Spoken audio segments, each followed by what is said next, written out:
I can paint a picture in a moment of memories, and there aren't many left. I'm extradited, uninvited. It's just another Saturday. To all of those who celebrate, happy Lagwagon Day. Woo-hoo! Greetings, people of YouTube. Welcome back to Pick the Bass.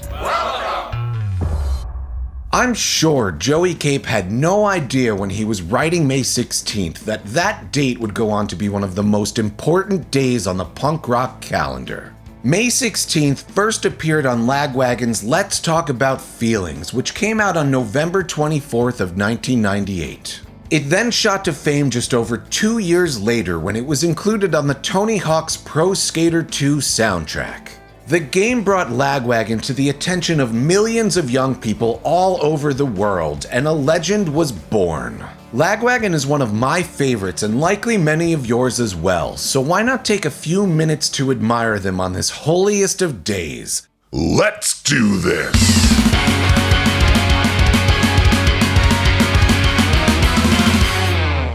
Lagwagon started in 1989 in Santa Barbara, California. According to original guitarist Sean Dewey, the members all met in group counseling. Originally they were called Section 8, but after signing to Fat Records, they changed their name to Lagwagon at the request of Fat Mike.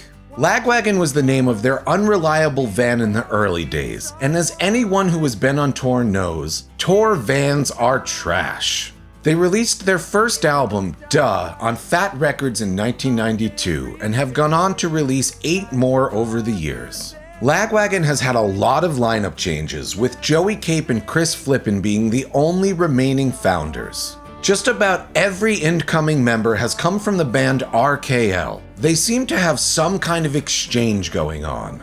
Most bands are lucky to have a single standout musician, but not Lagwagon. They're greedy. Every single member has been an absolute legend. The original rhythm section of Derek Plord and Jesse Buglione were dream team level. Losing a drummer or bassist of that caliber would be hard for any other band to recover from, but Lagwagon said hold my beer and brought in Dave Ron and Joe Raposo. If this were the Marvel Universe, Lagwagon would make up at least half of the Avengers.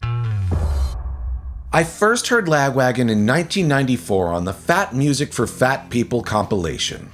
I was into Haas when it came out in 1995, but it was double platinum in 1997 that really sold me. This is still one of my favorite albums of all time. The band feels so energized after the addition of Dave Ron and Ken Stringfellow. I love the dark fuzzy tone and the almost glam rock style production. I've been chasing Joey's doubled vocal vibes on just about everything I've ever recorded. Double Platinum just feels great, and along with NoFX's So Long and Thanks for All the Shoes, this is what I think a punk rock album should sound like. Anyone who knew me in the late 90s would remember me being obsessed with Lagwagon. The CD changer in my car was mostly Lagwagon albums. My first email address was a Lagwagon reference. I recorded my first album at Orange Whip Studios in Santa Barbara, California because I found the name on the back of Lagwagon albums. My current band also happens to be named after a Lagwagon song, Ride the Snake. Lagwagon rules. They have remained one of my favorite bands, and in my punk rock world, they're interchangeable with NoFX and Blink-182.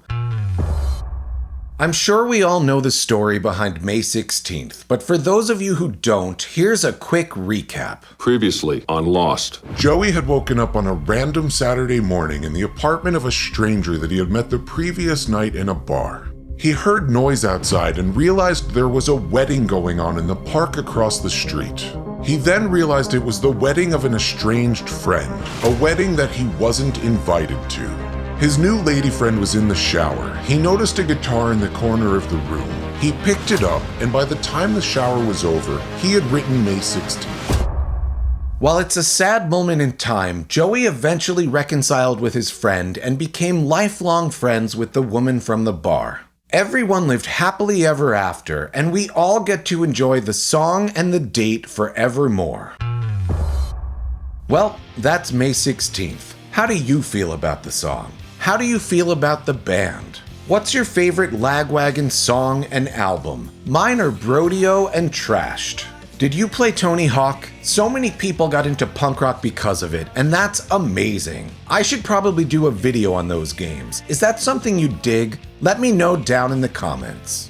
Finally, please make sure you like, subscribe, ring the bell, all the YouTube stuff. I know it's annoying to hear that all the time, but it really helps. I'm having a great time making these videos, and the more that I know that you're enjoying them, the more that it motivates me to continue. I'll catch you next time, but until then, be excellent to each other. And party on, dudes! See ya. No more waiting.